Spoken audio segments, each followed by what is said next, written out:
Cumprimento a todos com a paz do Senhor Jesus. Amém. Glorificado, exaltado seja o nome do Senhor por nós estarmos mais uma vez aqui na sua casa para ouvirmos a sua voz através da sua palavra. Vamos orar nesse momento?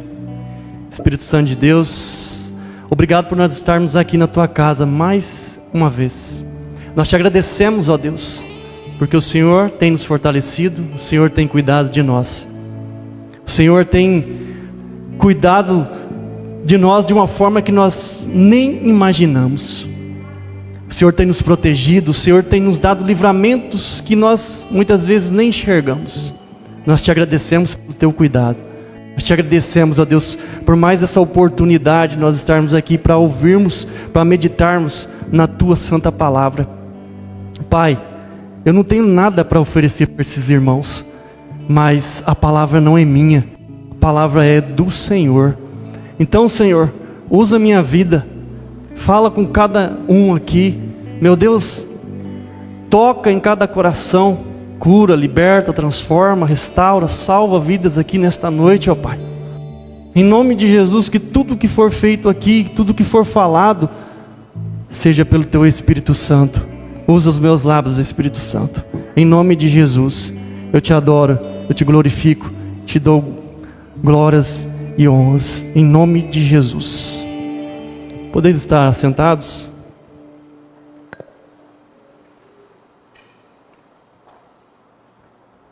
Gostaria que você abrisse a sua Bíblia em 1 Coríntios, capítulo 15, versículo 19. 1 Coríntios 15, 19. Diz assim: se é somente para esta vida que temos esperança em Cristo, somos de todos os homens os mais dignos de compaixão. Certo homem encontrou um relógio caríssimo em um móvel velho que ele havia adquirido em uma gaveta. O relógio era lindo, o relógio era feito com materiais nobres, mas tinha um detalhe: ele não funcionava. Aí esse homem leva esse relógio ao relojoeiro, ele abre o relógio e encontra um problema. E diz: está faltando uma pequena peça no mecanismo desse relógio. Aí o homem ficou surpreso e perguntou ao relojoeiro: mas por quê? Esse relógio que é tão valioso e não está funcionando por causa de uma pequena peça? Aí o relojoeiro respondeu: porque não importa o valor que ele tenha, se ele não funcionar para aquilo que ele foi projetado, ele não tem propósito, ele não serve. Muitas pessoas estão assim, têm talentos, inteligência, força física, oportunidades, mas estão vivendo uma vida vazia, porque não descobriram qual é o propósito de Deus para as suas vidas. O tema dessa mensagem é vida com propósito. E a respeito da palavra que acabamos de ler, Paulo está falando aqui sobre a ressurreição, porque alguns irmãos de Coríntios estavam cogitando acerca da ressurreição, não acreditavam na ressurreição. E Paulo faz uma declaração impressionante: se a esperança que nós temos em Cristo é somente para esta vida, quão miseráveis nós somos dentre todos os homens. Paulo estava falando com os irmãos: se não há ressurreição, se Cristo não ressuscitou, a nossa fé é em vão. Nós estamos pregando o Evangelho em vão. Nós estamos renunciando a nós mesmos em vão, se Jesus não ressuscitou. Paulo está dizendo que a nossa vida, ela não se resume apenas no que vemos, no que conquistamos, no que experimentamos nessa terra, mas a nossa esperança está em Cristo. A nossa esperança não está somente no presente, no agora, O nosso propósito não está apenas nos anos que nós iremos viver nessa terra, mas nós somos criados para algo muito maior. Deus nos criou com um propósito muito maior que esta vida. Por isso, nesta noite, precisamos responder 3 perguntas fundamentais: quem sou eu? O que estou fazendo aqui? E para onde eu vou? Primeira pergunta: quem é você? João 8,58 diz: antes que Abraão existisse, eu sou. Jesus, ele sabia exatamente quem ele era. Ele disse: eu sou o pão da vida, a luz do mundo, a porta das ovelhas, o bom pastor, a ressurreição e a vida, o caminho, a verdade e a vida, a videira verdadeira. Ele não se deixou levar pela opinião dos outros, o que os outros achavam e pensavam dele, mas ele sabia quem realmente ele era. Alguns diziam que ele era enganador, outros diziam que ele era profeta, outros diziam que ele era um simples carpinteiro, mas ele sabia quem ele era.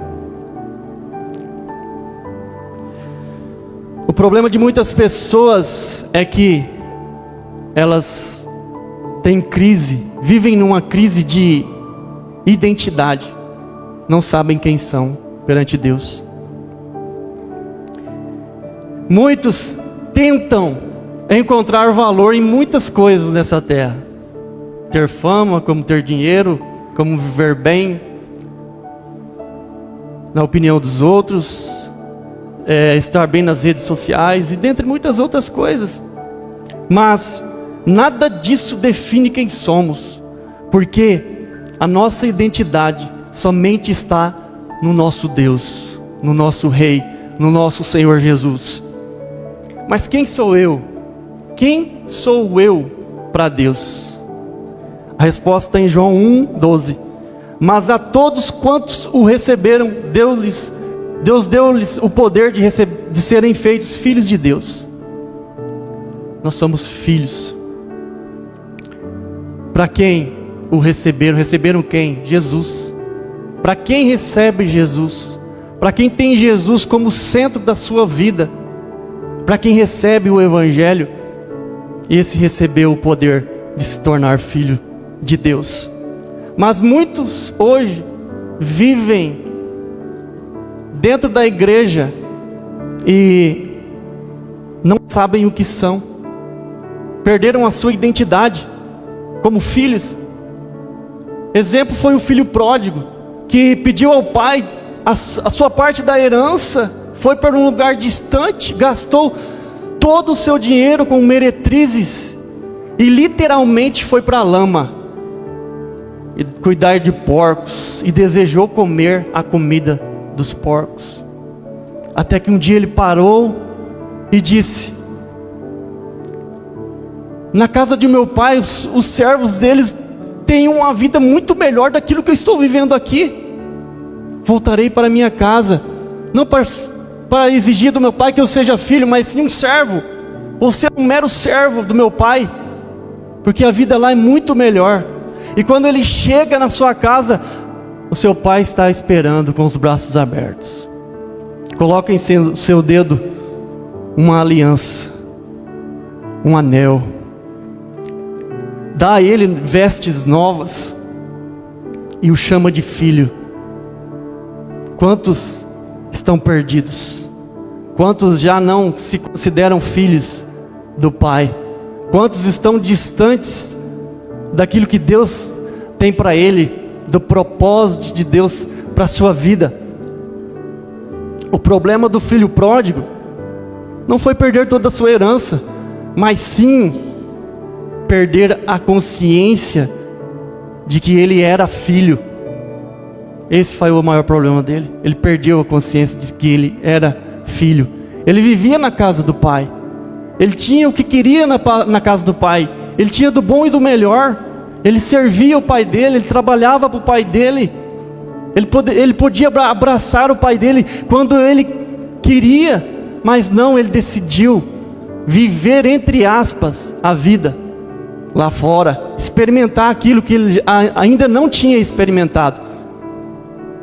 Mas graças a Deus que ele reconheceu que ele tinha um pai e voltou para casa. Quando nós recebemos a Cristo em nossa vida, nós deixamos de ser criaturas e nos tornamos filhos de Deus, e passamos a fazer parte da família celestial, da família que irá morar no céu. Quantas vezes eu já ouvi pessoas dizerem, pessoas que nem serviam a Cristo, que falavam que acreditavam, mas não é falar em acreditar, é viver, é servir, é seguir. Falavam, todos somos filhos de Deus, só que na realidade não. As pessoas que não têm Cristo são apenas criação de Deus, criaturas. Filhos é só para quem recebe Jesus, é só para quem deixa Jesus ser o centro da sua vida, da sua casa, dos seus planos, dos seus sonhos. Esse se torna filho. Você não é um acidente, você não é um fruto do acaso, você foi planejado por Deus. Deus te planejou. Antes de você nascer, Deus, Ele já tinha um propósito para a sua vida. Em Jeremias, capítulo 1, versículo 5 diz, antes que te formasse no ventre, te conheci. Deus, Ele nos conheceu antes mesmo de nós nascermos. Antes mesmo de você ser uma sementinha depositada no ventre da sua mãe, Deus já te conhecia. Deus já tinha um propósito na sua vida. Se engana aquele que diz, eu não tenho propósito. Você tem um propósito, mas você precisa descobrir esse propósito em Deus. E um desses propósitos é ser filhos. Em Gálatas 4:7 diz, assim você já não é mais escravo, mas filho, e por ser filho, Deus também o tornou herdeiro. Outrora, nós estávamos no pecado, nós éramos escravos do pecado, nós vivíamos no lamaçal do pecado, atolado até a cabeça. Mas a partir de quando nós recebemos o nosso Salvador, Ele nos fez filhos. E além de nos fazer filhos, Ele nos tornou herdeiros. Herdeiros de algo maravilhoso, de algo grandioso, de algo poderoso, que nós nem imaginamos, que é o céu, que é a eternidade com Cristo. Enquanto você não descobrir quem você é, sempre haverá um vazio dentro de você. Segunda pergunta, o que você está fazendo aqui? João 10:10 diz, eu vim para que tenham vida e a tenham com abundância. O homem, ele já nasce com um vazio dentro dele, um vazio existencial. Por quê? Porque ele não conhece a Deus. Então, desde quando ele nasce, ele começa a procurar Deus, só que ele não sabe que ele está procurando Deus, que a necessidade que ele tem é de encontrar ao Senhor. Por isso esse vazio não é preenchido. E o primeiro Deus de uma criança são os pais. Ele acha que os pais é Deus, mas aí quando ele cresce ele vai ver que os pais não são Deus. Aí, por não conhecer a Cristo, por não conhecer a palavra, ele vai buscar a Deus, vai procurar preencher aquele vazio que existe dentro do coração com as drogas, com os vícios, com a prostituição, com o alcoolismo, em ser rico, em ter posses, em ter fama, poder, e dentre muitas outras coisas. Por quê? O vazio que existe dentro do coração do homem, quando ele não tem Deus, é do tamanho de Deus. Só é preenchido pelo Espírito Santo. Lembra quando você aceitou a Cristo? Quando você recebeu a Cristo como Senhor da sua vida, o Espírito Santo passou a habitar dentro de você. A Bíblia fala que nós somos casa e morada do Espírito Santo. Habita dentro de nós um Deus. Por isso que quando Deus habita no nosso coração, aquele vazio que você tenta preencher, que você muitas vezes para e pensa, parece que está faltando alguma coisa na minha vida. O que será que está acontecendo? Parece que sempre está faltando alguma coisa. Ele é preenchido. Ele é preenchido pela palavra. O seu desejo não é mais de preencher com coisas, mas sim pelo Senhor, através da oração, através da palavra, através de buscar a Deus, através de agradar a Deus, através de glorificar a Deus. Esse passa a ser o nosso propósito quando o Espírito Santo ocupa o nosso coração. Muitos confundem sucesso com propósito. Você pode ter dinheiro, mas não ter propósito. Você pode ter poder, mas não ter propósito. Você pode ter fama, sucesso, mas não ter propósito. O propósito é mais importante que qualquer sucesso.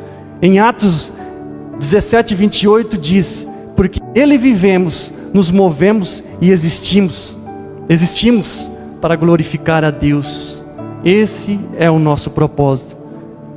E qual é o propósito? O propósito principal. Jesus respondeu com a sua própria vida em João 6,38: porque eu desci do céu, não para fazer a minha própria vontade, mas a vontade daquele que me enviou. Jesus sabia qual era o propósito dele. Jesus não veio para fazer a própria vontade, mas a vontade do Pai. Você não encontra na Bíblia, nos Evangelhos, Jesus tentando chamar a atenção de alguém, Jesus querendo fama, Jesus atrás de dinheiro. De forma alguma você vai encontrar isso, mas você vai ver um Jesus que se fez servo, que serviu, que curou, que libertou pessoas, que ressuscitou pessoas, que chorou pela dor de um amigo. Você vai encontrar esse Jesus na Bíblia, que não fez a sua vontade, mas fez a vontade do Pai.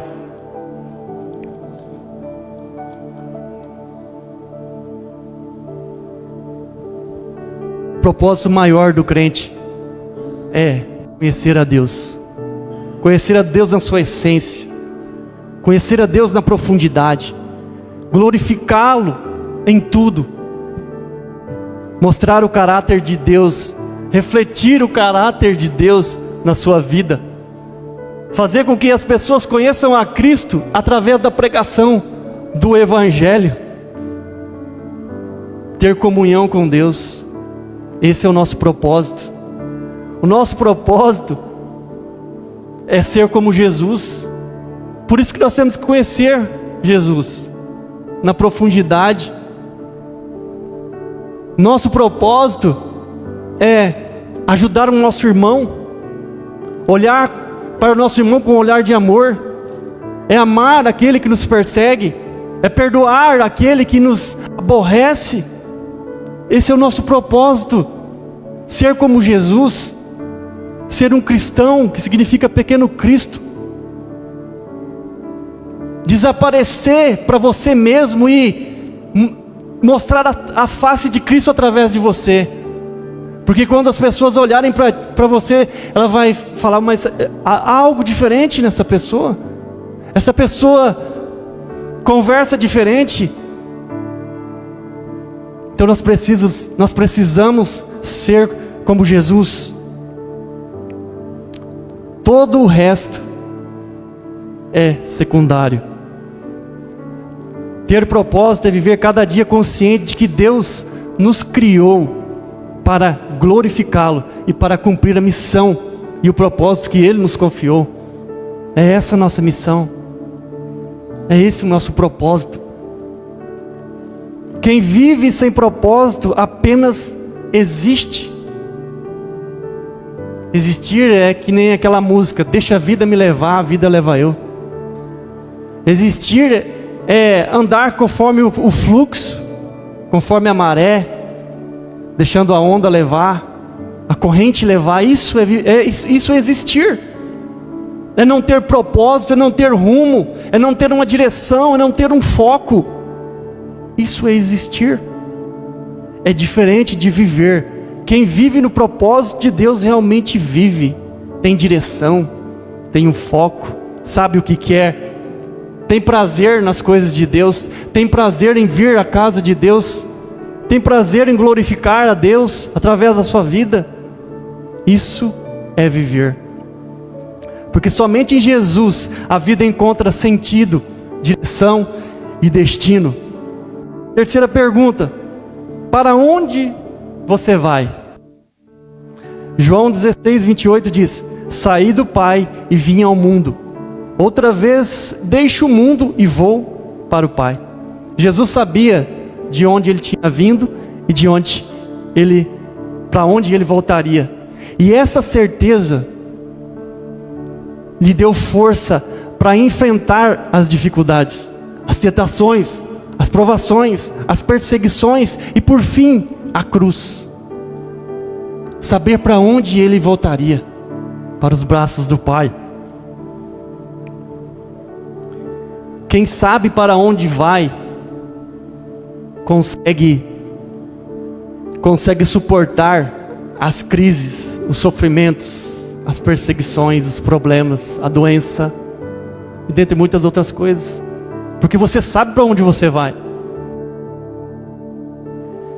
Em Romanos 8:18 diz assim: considero que os nossos sofrimentos atuais não podem se comparar com a glória que em nós será revelada. O que o apóstolo Paulo está dizendo aqui? Que nem todo o sofrimento que nós vivemos aqui na terra, por mais difícil que seja, não se compara com aquilo que nós iremos viver lá no céu. Nem olhos viram, nem ouvidos ouviram, e nem desceu ao coração do homem, é aquilo que Deus tem preparado para aqueles que o amam. Deus tem preparado algo para a sua vida, algo eterno. Em 2 aos Coríntios, capítulo 4, versículo 17 diz assim: pois os nossos sofrimentos leves e momentâneos estão produzindo para nós uma glória eterna, que pesa mais que todos eles. Como pode, né? Sofrimentos leves e momentâneos. Realmente são leves e momentâneos. Se for comparado ao que nós iremos viver lá no céu, sim. Mas nós muitas vezes não achamos. Seremos hipócritas em falar, não, o que eu estou sofrendo é leve. Não é. Para nós é difícil.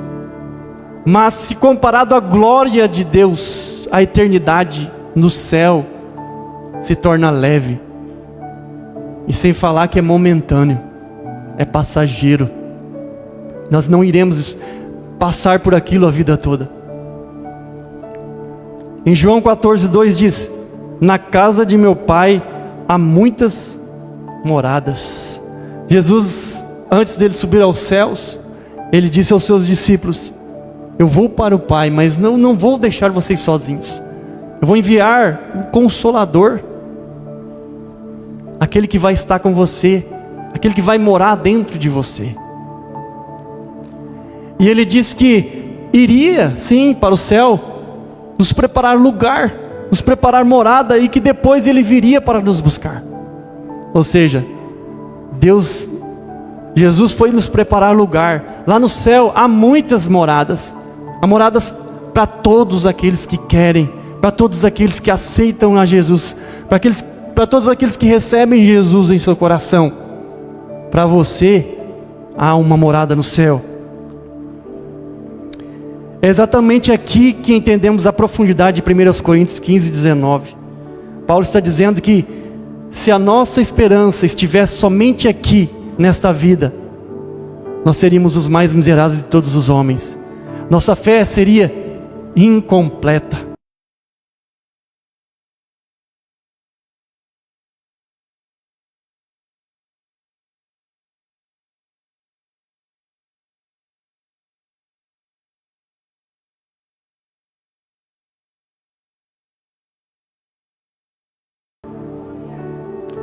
A grande pergunta é: se Jesus voltasse hoje, onde você passaria a eternidade? Se Jesus já se fez essa pergunta? Se Jesus voltasse hoje, aonde você passaria a eternidade? Todo ser humano, bons e maus, quando morrer, vão para a eternidade. Todo mundo. Existe uma eternidade. Mas a diferença é a eternidade com Cristo e a eternidade sem Cristo. Uma eternidade do céu e uma eternidade no inferno. Há essa diferença. E para onde você está indo? Porque a nossa vida aqui é breve. Nossa vida aqui é passageira. A nossa vida aqui nessa terra é como um sopro, como um vapor que se dissipa rapidamente. Se você parar para analisar a sua vida, ontem mesmo você tinha 15 anos. Olha quantos anos você já tem. Olha como a sua vida passou rápido. Quantas vezes nós nos perguntamos: se eu tivesse uns 20 anos, se eu tivesse tantos anos, eu poderia ter feito isso, aquilo outro. Olha como a sua vida passou assim no estralo de dedo. A nossa vida aqui é breve, é passageira, é momentânea. Mas a eternidade é algo que não tem fim. É algo que não tem fim.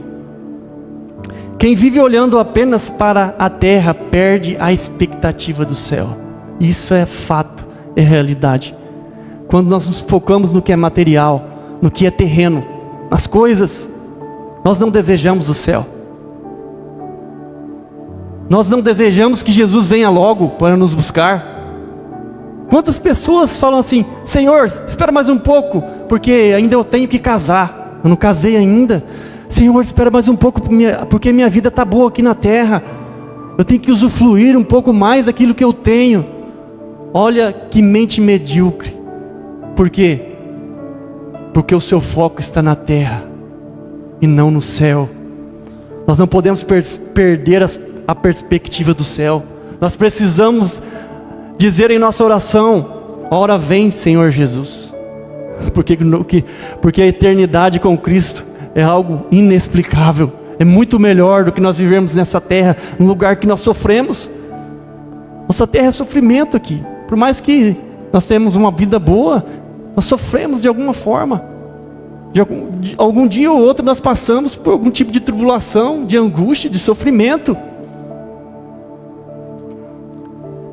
Nós temos que entender que a nossa vida, o nosso lar, não é aqui na terra. A Bíblia fala que nós somos peregrinos e passageiros. Nós estamos como aquele povo no deserto, quando saiu lá do Egito. Eles somente passaram pelo deserto. Eles não construíram casas, nem moradas no deserto. Eles somente passaram por aquele deserto em rumo do quê? Da Nova Jerusalém, da Nova Canaã, da Canaã que Deus tinha preparado para eles, para a terra de Canaã. E nós, da mesma forma, nós estamos aqui como peregrinos e passageiros. Nós estamos aqui de passagem. Nós estamos andando, caminhando para a Nova Jerusalém, para a Jerusalém celestial.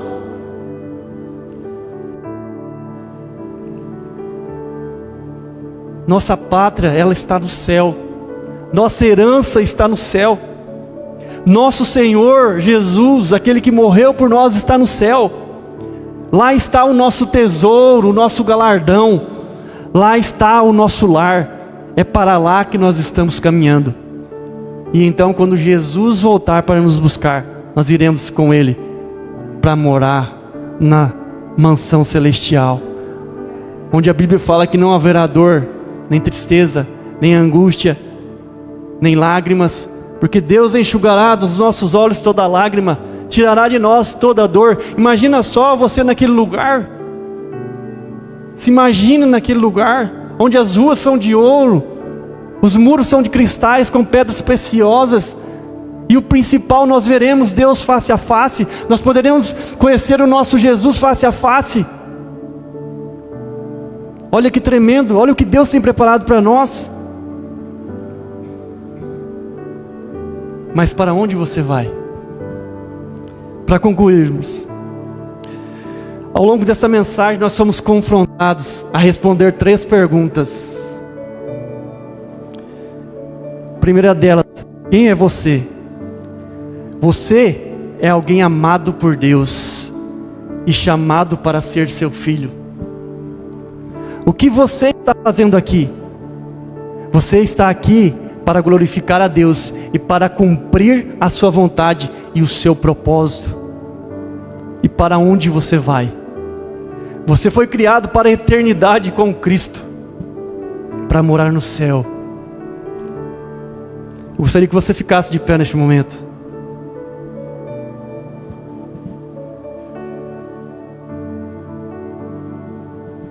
Fechasse seus olhos.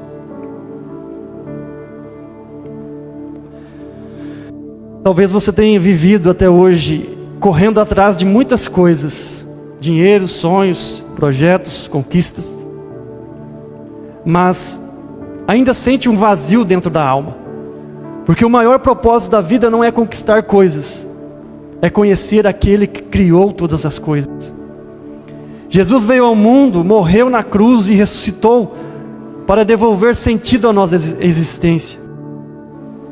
Hoje Ele está te chamando você para uma vida com propósito, chamando você para uma vida de comunhão, chamando você para uma vida eterna. Não saia deste culto sem tomar uma decisão, porque uma vida sem Cristo é uma vida sem direção, mas uma vida entregue a Cristo é uma vida cheia de propósito, esperança e eternidade. Você sabe quem é? Você sabe por que existe? Você sabe para onde está indo? Mas a pergunta principal e mais importante: você já entregou sua vida completamente a Jesus? Se há alguém aqui nesta noite que ainda não entregou a Jesus a sua vida, que não confessou a Jesus publicamente como seu Senhor e Salvador, se você quiser, vem aqui à frente, nós iremos orar por você. Se há alguém aqui que gostaria de entregar a vida a Jesus, que ainda não o fez, que não sabe porque está nessa terra, que não sabe quem é e nem para onde vai, você tem essa oportunidade hoje de entregar a vida a Cristo, porque é somente através de Cristo que você se torna filho, que você se torna herdeiro do céu, da salvação. E a Bíblia fala que nós temos a oportunidade hoje, enquanto nós temos vida, porque depois que nós morrermos, a decisão já está pronta. Não tem como eu tomar a decisão de ser salvo, mas enquanto eu tenho vida, eu tenho essa oportunidade de receber a Cristo como meu Senhor e Salvador. Há alguém que gostaria de entregar a vida a Jesus? Amém. Vamos orar neste momento. Senhor Jesus, obrigado por esta palavra. Obrigado por aquilo que o Senhor ministrou em nossos corações. Obrigado, Jesus, por nos ter feito filhos, filhos amados, filhos que são importantes para Ti, filhos que são bem cuidados, filhos onde o Pai não deixa faltar nada. Por menos que nós temos, o Senhor sempre tem suprido as nossas necessidades, tanto física como espiritual. Eu oro pela vida dos meus irmãos, eu oro para que o Senhor dê força a cada um, eu oro para que o Senhor ilumine os seus corações e mostre a cada um o propósito pelo qual cada um foi criado. Por mais que cada um pense que não tem propósito, ninguém está aqui nessa terra em vão, mas o Senhor fez a cada um com um propósito.